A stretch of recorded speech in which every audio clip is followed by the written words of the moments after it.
Welcome to the Managing People podcast, a place for people with curious minds.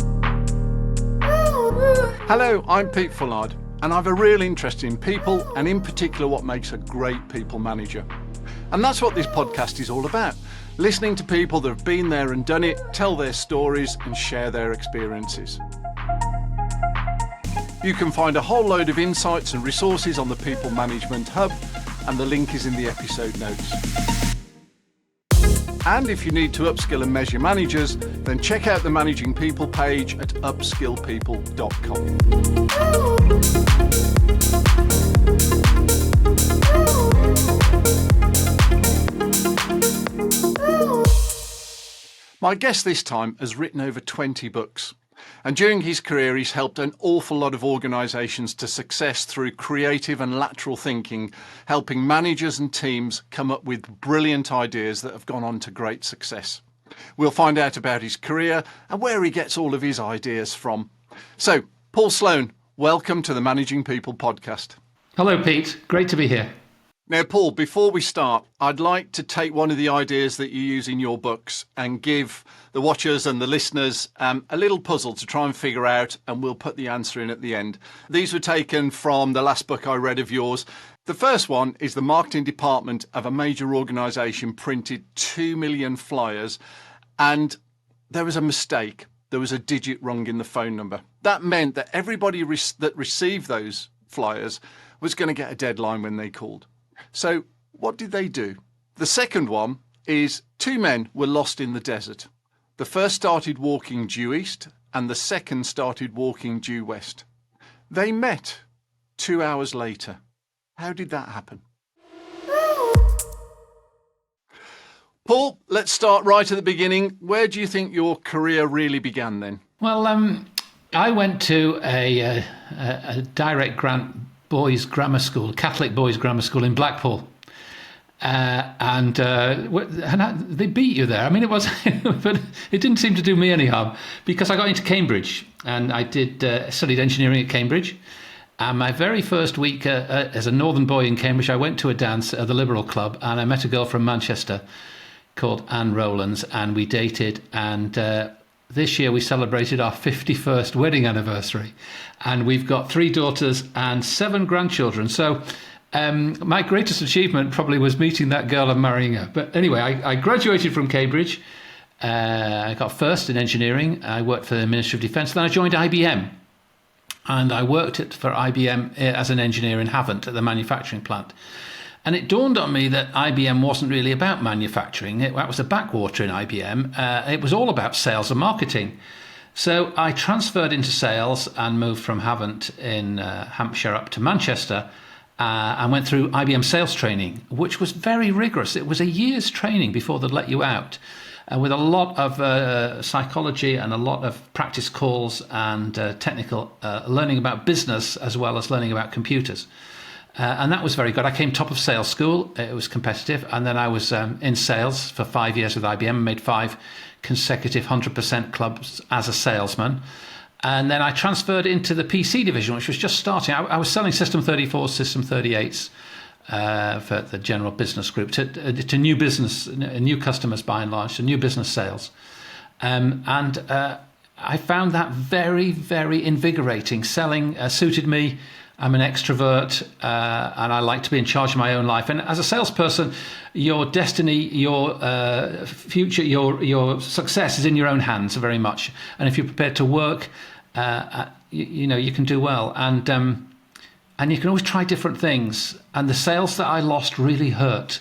I can still remember the feeling of a big sale that I lost and looking back and figuring out why I lost it and things like that. And in some ways, those hurt more than the ones that I won, counted.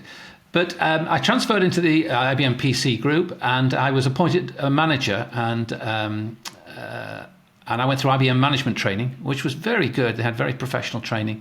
And I came out at the other end of that and had a young team. And my boss then was a man called Jim Thatcher, who was a very, very good boss. And he said to me, Paul, managing people is easy. He said, all you've got to do is tell them what you expect of them, what their objectives are, and then get out of their way. That was it. And he said, your job is to remove the barriers that prevent them from succeeding. And it's I thought it was a trite thing to say, but it's very profound actually, and very true. A manager's job is to create an environment in which if you've got good professionals working for you, your job is to help them to succeed, and they will succeed. And very often you can get in their way if you try too hard. Anyway, I was headhunted out of IBM to join a database company called Ashton Tate. And at that time, the whole PC business was exploding. This is in the 1980s. And I came in as marketing director. And the company was growing very fast, very chaotic, very unprofessional, I thought, coming from a very disciplined IBM background. And I brought IBM disciplines to the group, or so I thought. And I was the marketing director, and I was in charge of all the marketing. And I've always loved marketing for reasons that I'll come on to. But one day, the managing director took me on one side. Kerry Hobbs, he was called. I'm still in touch with him on Facebook. Marvelous guy. He was ex-IBM as well. And he said to me, Paul, you're managing your people too hard. I said, what do you mean? He said, well, you keep telling them what to do. I said, well, isn't that my job? And he said, no. And I was being too directive. Because I was experienced, and because I thought I was from a professional environment coming into this, it was my job to tell them how to do their marketing. And he said, no, you've got to back off a little. And I think that conversation I had with him on a journey in the car, where he made that point to me, was a road to Damascus moment for me. And I became a more mellow manager as a result of that, I'd like to think, and a little bit more relaxed and less controlling and more empowering. The penny finally dropped. And then I was appointed managing director of Ashton Tate in the UK, and then managing director in Northern Europe. And Ashton Tate was growing very fast. We were buying companies. And that was the most fun part of my career. And because it was so new and the whole business was growing so fast, there were opportunities to try things and do funny things and clever things. And the great thing about marketing, and to a lesser extent sales, is there's always opportunities to be creative. There isn't just one way to make a sale. And in fact, every sale is different. And there isn't just one way to market a product. There's lots of different ways and lots of things you can try. And to be good at marketing, you have to be good at analysis. You have to understand the data. You have to look at the numbers. You have to really understand what's working and what isn't. You have to be analytical, and you have to be creative. Two ends of the spectrum, really. And that appealed to me because I like data analysis. I like creative ideas too. So I loved being in marketing. And anyway, we were bought by Borland. They sold the company. I made some money there with my stock options. And then I worked for a Danish software company. And then I became VP International for a US software company called MathSoft. I set that up in the UK. And we were sending out millions of pieces of direct mail. Direct mail was the method they were using to promote that product. It worked very well in the States. And we introduced it in Europe. And initially it worked really well, but gradually it faded and we sold through channels. And I ran all the international operations. I went to Japan 6 times and ran that in Australia and all of these different places. And that was headquartered in Cambridge, Massachusetts. And that was a really good experience too. And then in the end, because I was repeating experiences, my advice to people is if you're still growing in any job and they're giving you challenges, you're learning, stay there and work your hardest. As soon as you're repeating experiences, you're doing the same things over and over, you're not growing, you're not being challenged, that's the time to move on. And that's my advice to young people when they're thinking of a career. And I moved on. I became CEO of a software startup called Monactive. And this was 2001. And it looked really good. I went in there with very high hopes, but it all went pear-shaped after 9/11. People stopped buying the kind of software we were selling. And I had to leave. And eventually the company was bought by a competitor. And then since then, I've been running my own business, helping organizations improve innovation and lateral thinking. I've written about 20 books, and I've written a number of online courses. And I speak in various places. I speak at a lot of business conferences and business meetings. And I run workshops on how to unleash the power of innovation, how to lead innovation, how to create the culture and the vision and the processes for innovation. And a lot of that involves lateral thinking techniques. So that's where I am today. That's an incredibly concise and fast run through a really fascinating career. Thank you, Paul. One thing that springs to mind is just going back to that year's training in IBM, which must be unheard of these days. Thinking back to that and then the other training that IBM gave you, how much of that is still relevant today, would you say? Have things moved on or are things still as relevant? Loads and loads of it is still relevant today. I joined IBM in Manchester, and one of the old salesmen took me out on a call. And he said to me, Paul, this selling business, he said, when things are going badly, you're not making sales, so you've got to work harder. He says, that's the answer, to work harder. He says, when things are going well and you're making lots of money, that's when you've got to work harder, because then you can make more money. Just a minute. All the time you got to work. And it was true. His approach was just work harder.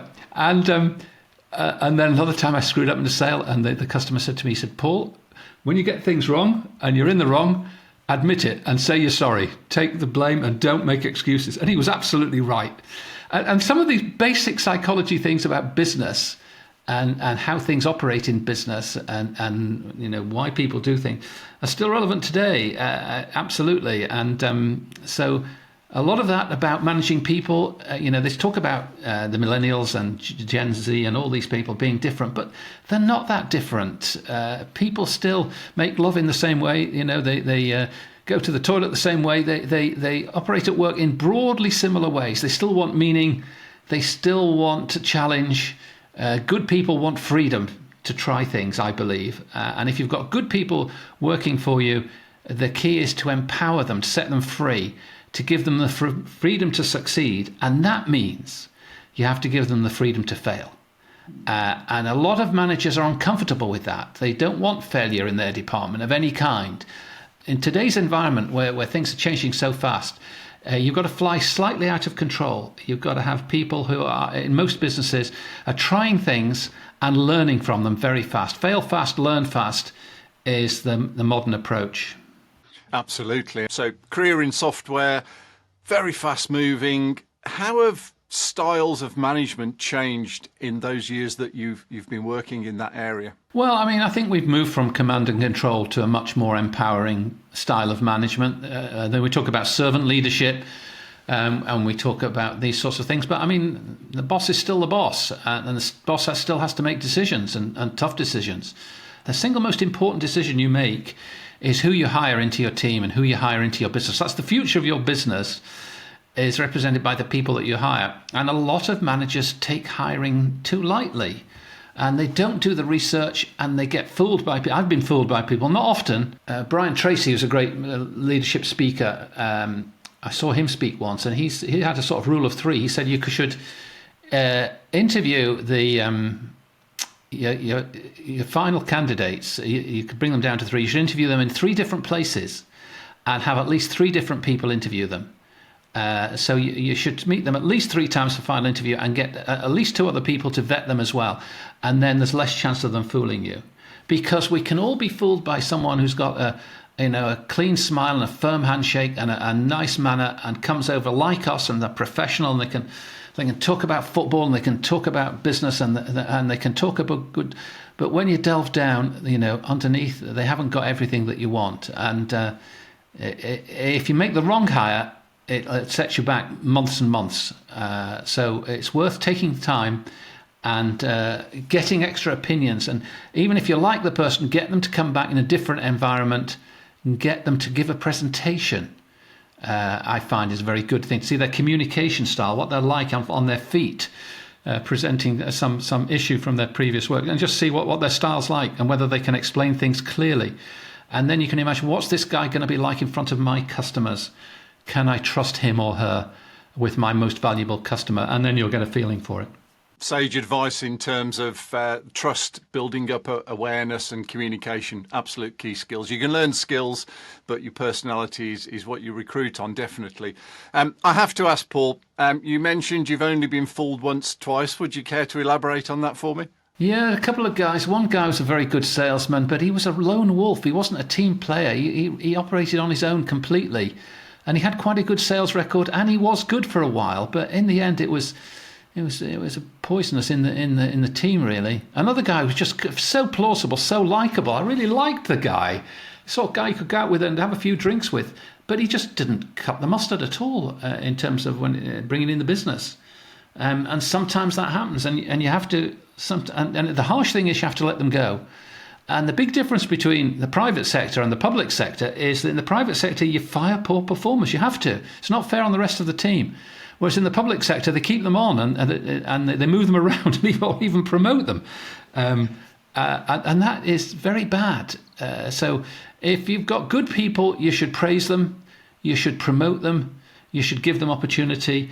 If you've got people who are underperforming, you have to sit down, you have to have a plan for improvement, you have to work with them. Sometimes it's paint by numbers. This is what you've got to do by the end of next week and by the end of this quarter. And if they're not making solid progress and you can't put them anywhere else, they have to be moved out. With a fast growth company, what were the good and the maybe not so good things that you saw managers do? Well, the good thing is that it's exciting. The trouble with growth is it fools you. You think you're doing everything right. So success is a very bad teacher because you may have been, there's a lot of luck in business. In business, a lot of it's about timing and being in the right place at the right time. And sometimes you're in that place and things are going well and you think, wow, I'm doing really well. I'm great here. And it's a circumstance. And other times things are going really badly. It's not really your fault. But if you fail, you have to think very hard. And there's a saying in sport, always change a losing game. If what you're doing isn't working, you've got to try something else. And never change a winning game. So if you're winning, you keep doing the same, you do more of it. But sometimes you're winning by dint of circumstance and fortune. So you tend to keep doing the same thing. Failure, you've got to try something new, and that's good. And you've got to think very hard. Why did I lose that sale? Why did that marketing campaign not work? What assumption did we make which was just downright wrong? And a lot of the assumptions we make in business are wrong. I see it time and time again. So you've got to keep asking those questions, and that's very good. Asking questions about the manager today, I believe, should be curious. I believe in curious management, and a curious manager is someone who's always asking questions. Why are we doing this? What's the purpose of this? What's the added value for the customer here? Why did this succeed? Why did this customer make this complaint?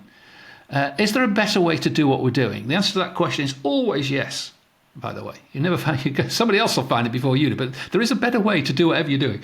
I believe in the questioning manager. And very often when you appoint somebody new in a position, a manager, a CEO, a leader, they come in and they're open-minded. They ask a lot of questions. And they're not experienced, but they're learning and they're open and they go and listen to customers. They listen to the experience. After they've been there a while, they'd stop asking questions. They think they know it all. And things have changed. And things that they assume which were right a year ago are no longer right. Things which weren't true a year ago, sometimes true now. So you've got to keep asking questions.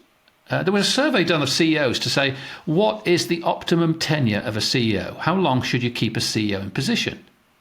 And what they found was it was about 5 years.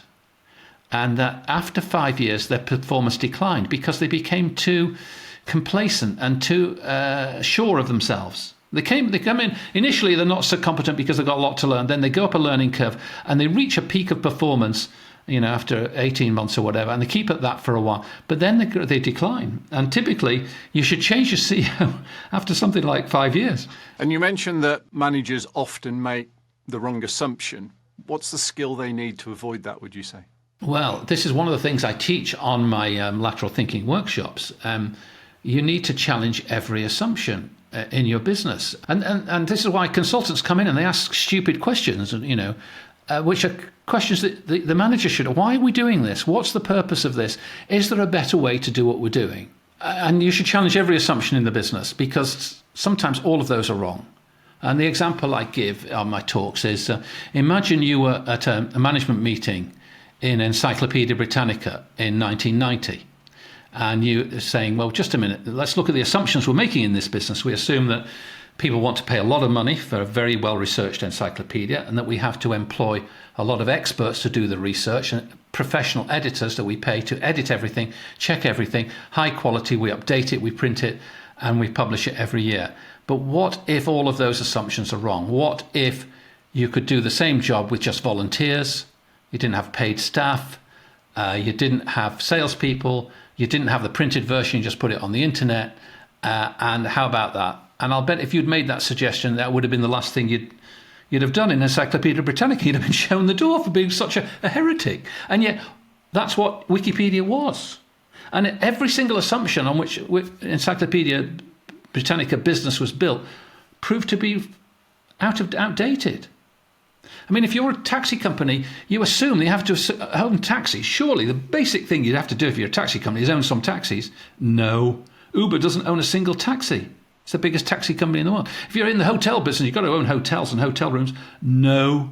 Airbnb has no hotel rooms. So all the assumptions you make about your business might just be wrong. So when I was with Ashton Tate, we had a product called Framework, which is a wonderful product, a multi-function product, competed with Symphony and other things, and from Lotus. And we positioned it as the only product you would need. It would do all the functions you wanted. It was ideal for first-time users, and it was ideal in large corporations. Those are the three areas we made. And then we launched the product, and it did quite well. And then we did a survey of who was using it, and we found the people who were using it were experienced users, and using it with a lot of other products, and often in small businesses.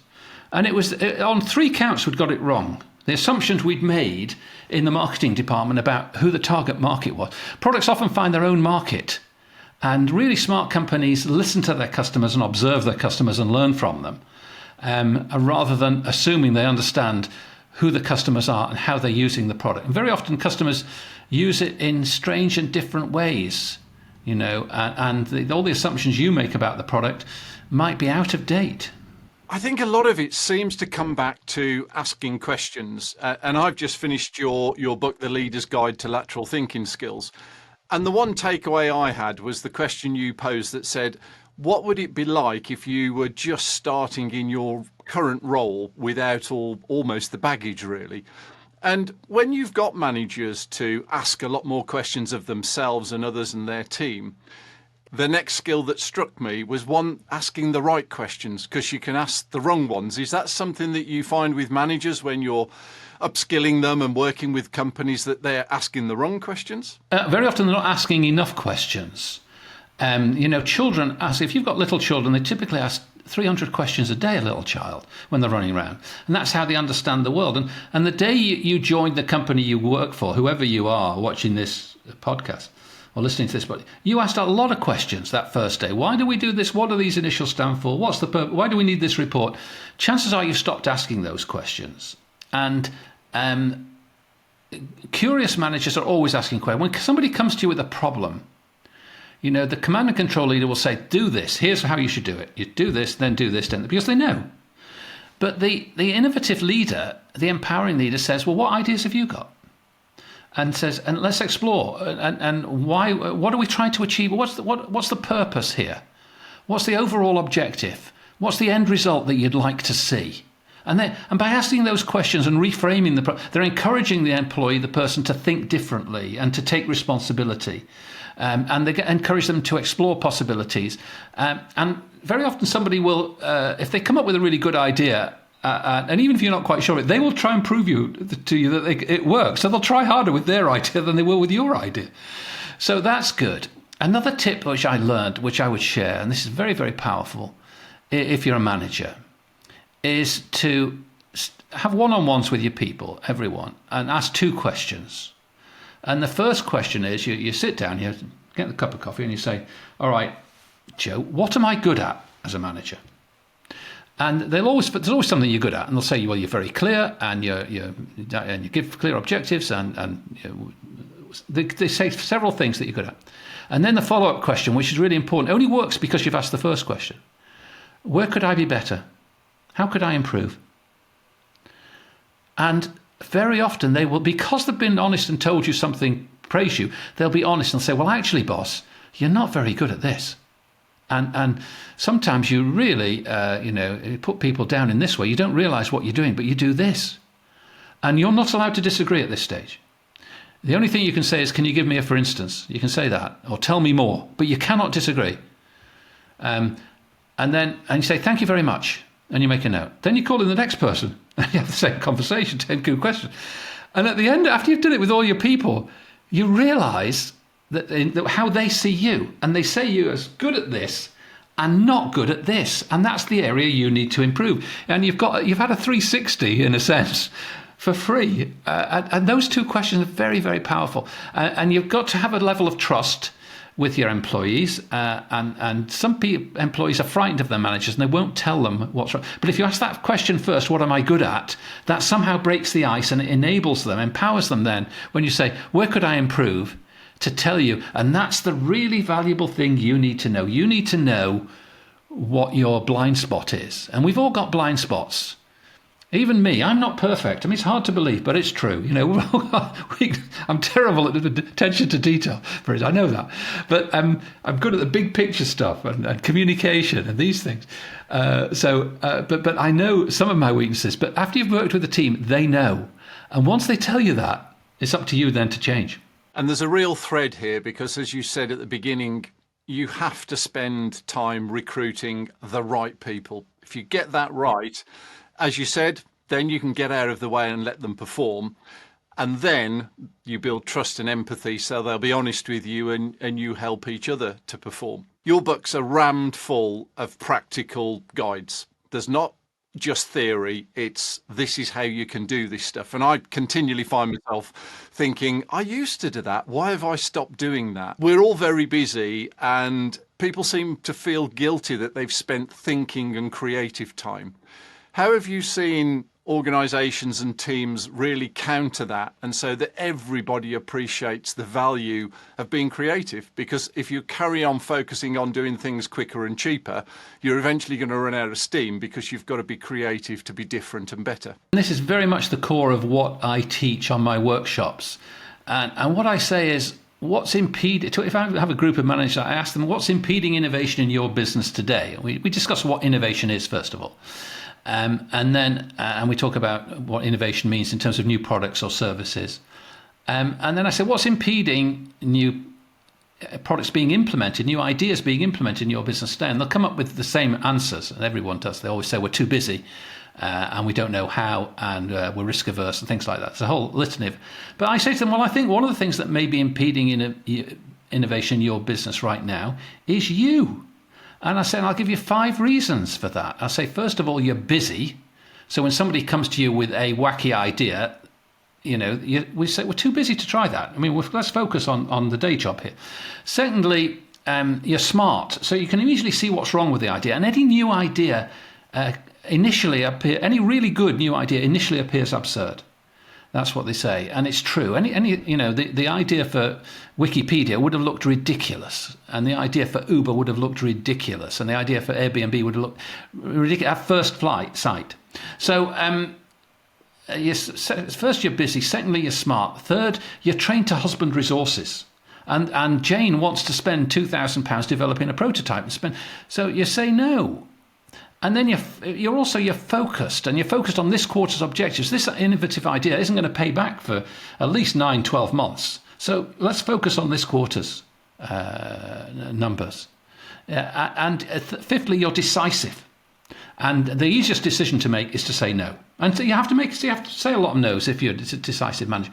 But the curious manager says, tell me more, Jane. How would it work? Let's kick it around just a little bit and see if it leads anywhere. And as she explains it, her crazy idea, you'll see ways it could work. And I give examples of this from various fields of initially crazy ideas, which then turned into big winners. But the typical manager doesn't ask those questions, and they're busy. And busyness is an enemy of innovation. Busyness is an enemy of creativity. Bureaucracy is an enemy of innovation and creativity. And what successful companies like Google and 3M and Genentech and others do is they deliberately allow downtime between projects for people to spend time on exploring any idea they want, and they encourage it.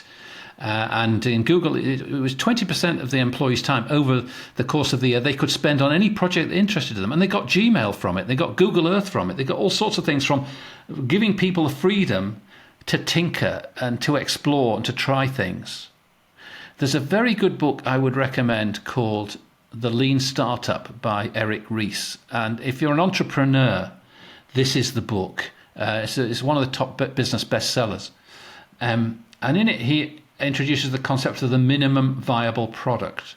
And the minimum viable product is a prototype of your idea, which is the cheapest, skinniest, simplest version that you can create. It might be a series of pictures, a storyboard. It might be a series of mock-up screens. It might be a wireframe, something. It might be just a description of the service. And you take it to your top customers and you say, what do you think about this new idea? And a lot of companies think we can't share our best ideas because, well, once they leak out, we can't patent them and all the rest of it. But by and large, most people aren't interested in copying your ideas. And the customer will say, well, I like this, and that's really good, but this misses the mark entirely. And rather than build an expensive prototype which has got that wrong element in it, you go for fast feedback. And what he says is, if Jane comes to you and says, I want to build a prototype, and you say, how much will it cost? And she says, £20,000. You should say to her, what can you do for 2,000?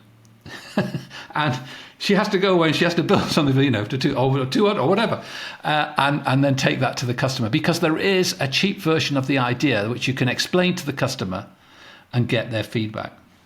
I've seen MVP used in much smaller scale things. So even where we work with clients to help them develop learning programs, you take an MVP out and you evolve it. Because it's almost impossible to get something right first time.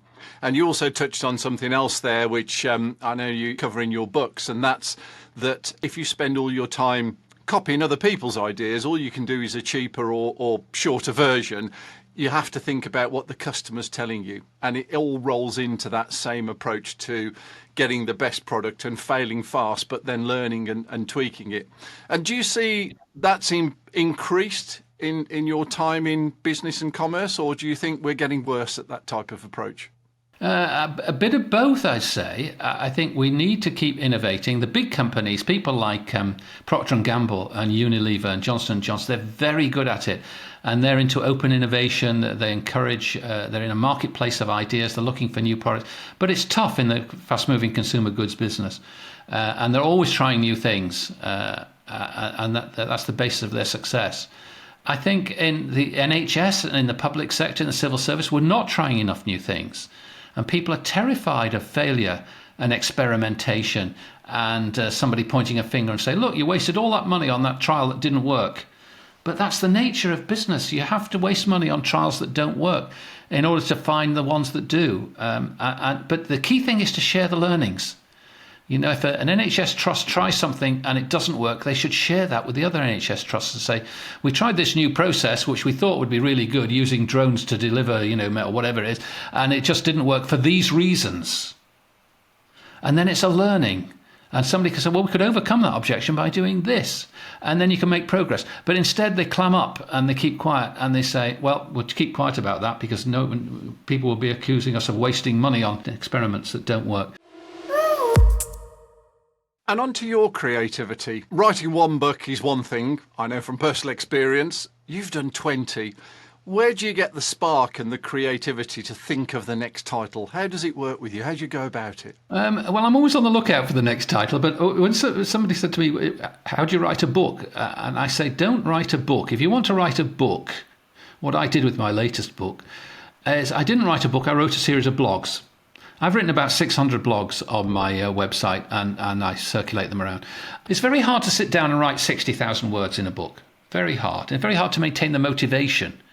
But if you write 1,000 words in a blog, you can publish it and you get instant gratification because you can put it on Twitter, you can put it on Facebook, on LinkedIn, and people comment and they'll say, Paul, this is good. And here's another example. And by the way, you spelt this guy's name wrong. And by the way, you got this. And you get feedback, which improves it.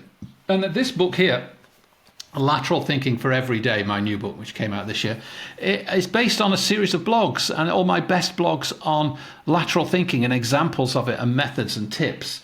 And I collected them together, adapted it, improved it, and put it together in a book. And it's designed to be a book that you can dip in and out of because it's a series of articles, really. So and you thread them together in a theme. But ultimately, it's you do it in bite-sized chunks, and the same with any big task. How do you eat an elephant? One small bite at a time, and the same with a book. But if you publish the blogs along the way, I think you find it easier. I suppose it overcomes writer's block because you're doing it little and often when you've got the inspiration. Yeah. I read a comment from some great author who said, when you feel inspired, write. When you completely lack in inspiration, read. So if you've got an idea for a book and you write a chapter, great, and then you run out of ideas, stop and go and read something. I'll tell you something else which I'm into now in a big way is ChatGPT. ChatGPT has got the most amazing range of answers to any question. And you ask it a question, what's impeding innovation and what are the new trends that are going to affect the petrochemical industry or anything else, and it comes up with really intelligent answers. And then you can take those and shape them and do something with it. And that can be the basis for a blog article or indeed a section of a book. It's the ultimate researcher that doesn't complain, isn't it? It is. It's amazing. Or get tired or stop doing anything for you, which is great. Yes, absolutely. And what's next then, Paul? Is there anything that you've not achieved that you'd like to? Well, I'd like to be more recognised for the contribution I've made to lateral thinking and innovation. I'm still working on that in terms of my talks and workshops and books. But apart from that, just staying healthy. And a lot of people, retire early and they play golf, but they're out of it then. But I like to be in the swim. I like to be mixing with business people, listening and contributing. I have to ask you, recommendations. Where do you go to get knowledge, ideas, and where would you recommend other people in business and management go? Well, I'm a great believer in podcasts now, and there are any number of really good podcasts. This is one of them, of course. Earlier this year, my wife and I drove to Switzerland on holiday, and we drove down through France. It's a long drive. It's about 700 or 800 miles, and we stopped in Reims and Strasbourg on the way down, and Dijon, Cambrai on the way back. Really nice. But we listen to podcasts, and true crime podcasts we listen to, which are fascinating, but also business. I listen to business podcasts. I love Tim Harford's Cautionary Tales. I think it's marvelous things in there. Freakonomics has a view on economics, which is very, very good. Listen to podcasts and learn from other people while you're driving to work or while you're sitting on the train. Use your dead time to learn things that way. And then you should always, I think, have a book at your bedside and spend 10 minutes before you go to sleep every night just reading a book. I'm reading Fermat's Last Theorem at the moment by Simon Singh, but I've read lots of business books there. And try and absorb at least one really good idea and think about it as you're going to sleep. That's my top tip. And have you got any other books you'd name check? For innovation, The Innovator's Dilemma, I would say, is very good. Atomic Habits is very good. Going back to the classics, if you've never read it, then How to Win Friends and Influence People by Dale Carnegie is a timeless classic. And it's got loads of really good stuff in it. Somebody recommended that to me a while ago, and I looked at it. It's 1932, but again, it's very relevant. And that was one of the other things I found in your books is you often reference something that maybe people have thought, oh, well, that was published ages ago, like De Bono's Six Thinking Hats. I used that years ago and still reference it. And stuff that's 10, 20, 30 years ago is still relevant. It's a bit like old music, really. I guess youngsters who weren't even born when Jimi Hendrix was around, they still find value in it. And that's something I found in your referencing. You'll reference things that are still very valid, even though were published a while ago. When COVID struck, my speaking and workshop business went off the edge of a cliff. So I started developing online courses. I've now done about 17 or 18 of them. And the most recent one I did is entitled Summaries of the Top 50 Business Books You Should Read. And it's about 5 hours of short videos in which I summarize the top business books of all time. And I got a lot of input on as to what they were. And it's proved very popular, and it just saves time. And in each case, I'm trying to summarize the key ideas and save you having to read the whole book. So, 7 Habits of Highly Successful People by Stephen Covey. The 7 habits are really good, but the book is very long-winded. What's the 3 books you'd say people that are new to your writing should go and check out? Oh, my books, I would recommend my new one, Lateral Thinking for Every Day, published by Kogan Page. And this one, published by Pearson, Think Like an Innovator, which is the story of 76 innovators. And in each case, I've told their story, but how they approached the problem, which made them different. And then How to Be a Brilliant Thinker is a more generic book. And what I'm saying there is that you need to think about your thinking styles and develop more thinking styles and have a variety of thinking styles so that you can tackle different problems in different ways. And the one you mentioned, The Leader's Guide to Lateral Thinking Skills, now in its third edition, which is about the leadership of innovation and the use of lateral thinking. Absolutely fantastic book. I've got scribbles all over it, so it's made me think, which is what a book should do.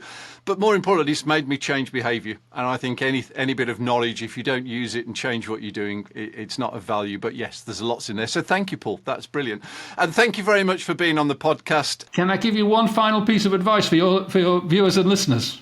Yes, please do, Paul. Go. And this is a leadership advice, and it's the best leadership advice I ever received. It's 7 words. Are you ready? Write these down. Only do what only you can do. And what that says is, as a leader, you spend lots of time on minor tasks, firefighting, things that you could delegate, but you should be focused on the things that only you can do because of your position. Strategic things like praising people in front of everyone, things like hiring the right people. There are certain things that at any level in a company only you can do, and those are the things you should focus on. Everything else you should delegate or not do. Paul, brilliant end. Once again, thanks so much for being on the Managing People podcast. I enjoyed it, Peter. Thank you. Just as Paul does in his books, at the beginning we posed a couple of challenges and questions that demand a little bit of lateral thinking to find the solution. The first was about an organisation that had printed 2 million brochures, but there was a digit wrong in the phone number so that when people called, the number wasn't in use, which means you're going to miss out on an awful lot of customers. So what did they do? Well, they could have sacked the marketing director, or they could have scrapped them all and reprinted them, both very time consuming and very expensive. What they actually did was the marketing director phoned up the company that issued the telephone numbers and bought the number that was printed in the brochure and had it redirected to the main one. Very quick, very simple, easy solution. The second one was that 2 men were lost in the desert. One started walking due west and one started walking due east. 2 hours later, they met. How can that be? Well, it's fairly simple. They didn't start walking from the same point.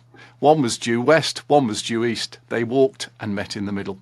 Hopefully that got your grey cells going just as Paul's books do. Thanks for joining us. I hope you found it interesting and informative. There's a whole lot more on the Managing People Hub, including all the things that were mentioned in this episode. You can find the link in the notes. If you'd like to get in touch, that would be great. Let me have your comments and feedback, and please do subscribe. See you next time. Woo!